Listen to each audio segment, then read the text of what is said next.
नमस्कार दोस्तों, मैं डॉक्टर विकास गुप्ता संध्यांशी हॉस्पिटल से। आज हम आप लोगों को जानकारी देंगे बगंदर के बारे में। बगंदर की जानकारी से पहले मैं आपको एक बात बताना चाहता हूँ कि इस वीडियो को अंत तक जरूर देखें। जिन लोगों ने मेरे चैनल को सब्सक्राइब नहीं किया है उसको सब्सक्राइब कर लें, क्योंकि हम गुदा रोग संबंधी जानकारी आप लोगों तक लाते हैं। यह जानकारी लगभग लोग एक दूसरे तक शेयर नहीं करते हैं, एक दूसरे से छुपाते हैं, और जब बीमारी बड़ी हो जाती है तब अस्पताल पहुंचते हैं। अगर इस बीमारी को शुरुआती दौर में, गुदा रोग की बीमारियों को शुरुआती दौर के अंदर ही अगर हम चिकित्सा कर दें तो बीमारियों का भयंकर रूप धारण नहीं होगा। बहुत सारे मरीज बड़े बड़े ऑपरेशनों से बच जाएंगे।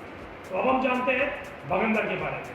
बगंदर, जिसको फिस्टुला इन एनो भी कहते हैं। फिस्टुला इन एनो गुदा मार्ग के पास फोड़ा हो जाना, वह फोड़ा एक ही स्थान पर बार बार होना, उस फोड़े में से मवाद आते रहना, पानी का रिसाव होना।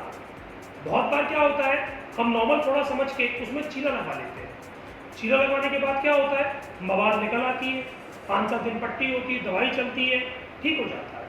परंतु कुछ दिन के बाद फिर उसी स्थान पे दोबारा फोड़ा पैदा होता है, वह फोड़ा बगंदर होता है।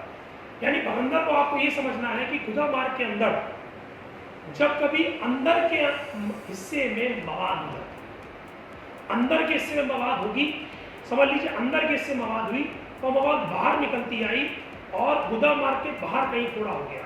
यानी अंदर के हिस्से मवाद हुई, रास्ता बना के बाहर निकल आई, बाहर चीरा आपने लगा दिया, बाहर से आपने मवाद निकाल दी। इस स्थिति से क्या होगा कि जो अंदर की मवाद थी, यानी अंदर की जो कील थी, जैसा हम देसी भाषा में समझते हैं कि हर फोड़े के अंदर एक कील होती है। कील मतलब उसकी रूट होती है। अगर वो रूट वहां से नहीं निकली तो बार बार मवाद पैदा होगी, बार बार ये कष्ट होगा, और इस फोड़े के अंदर बार बार क्या होगा, आपको दर्द, फोड़े का फूटना, फिर बंद हो जाना, फिर फोड़े का फूटना, फिर बंद हो जाना। बहुत से लोग मुझसे अपनी ओपीडी में पूछते हैं कि डॉक्टर साहब ये फोड़ा होने का कारण क्या होता है। देखिए, कारण सबसे पहला तो किसी बीमारी में गुदा मार्ग की कब्जी ही होता है। लैट्रिन, सड़ी हुई लैट्रिन, खराब लैट्रिन जब एक जगह पर आकर चिपकती है, सड़ती है, तो वहां पर क्या है, मवाद पैदा करता है। वह मवाद धीरे धीरे करके बाहर ट्रैवल शुरू करती है। जब वो बाहर की तरफ आती है तो बाहर आने के बाद वो अपना मुंह खोल देता है और वहां से मवाद निकलनी शुरू होती है। लगभग लोग क्या समझते हैं कि ये जो फोड़ा है ये नॉर्मल फोड़ा है। बस स्टोर पर जाते हैं, कुछ दवाइयाँ खाते हैं, और दवाई खाने के बाद कुछ दिन तक वो शांत हो जाता है। कुछ दिन के बाद फिर से फोड़ा होता है, फिर फोड़ा होता है, और उसे फिर हम बाद में कह देते हैं नासूर। नासूर मतलब एक ऐसा बीमारी, एक ऐसा फोड़ा, एक ऐसा जख्म जो भर नहीं रहा, जो बार बार उभर आता है, बार बार मुंह खोल लेता है। और इस स्थिति में आवश्यकता पड़ती है कि आपको MRI फिस्टुलोग्राम कराएं, प्रोक्टोकोलॉजिस्ट से प्रोक्टोस्कोपी करवाएं, और गुदा मार्ग की प्रॉपर जांच करवाएं।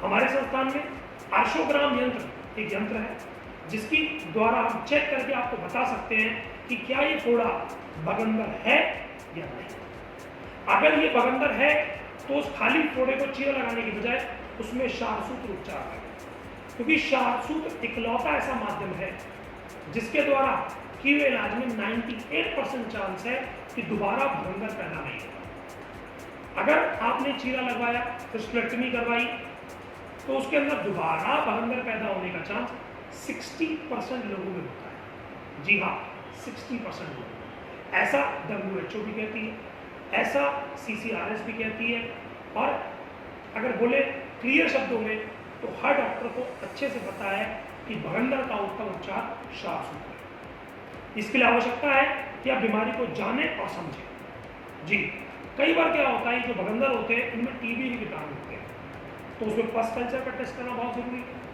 कभी कभी क्या होता है कि बॉडी के अंदर कोई और इन्फेक्शन है, जैसे कि टाइफाइड है, जैसे कि UTI है, जैसे कि लिवर की कमजोरी है, या किडनी के अंदर इन्फेक्शन है, या कोई आप स्टेरॉइड ले रहे हैं, या आपकी बॉडी के अंदर माल न्यूट्रिशन, यानी कि आपके शरीर बहुत सूख गया है, आपके शरीर को भोजन नहीं लग रहा है। ऐसी स्थिति में भी बगंदर आपके शरीर में ठीक नहीं होंगे।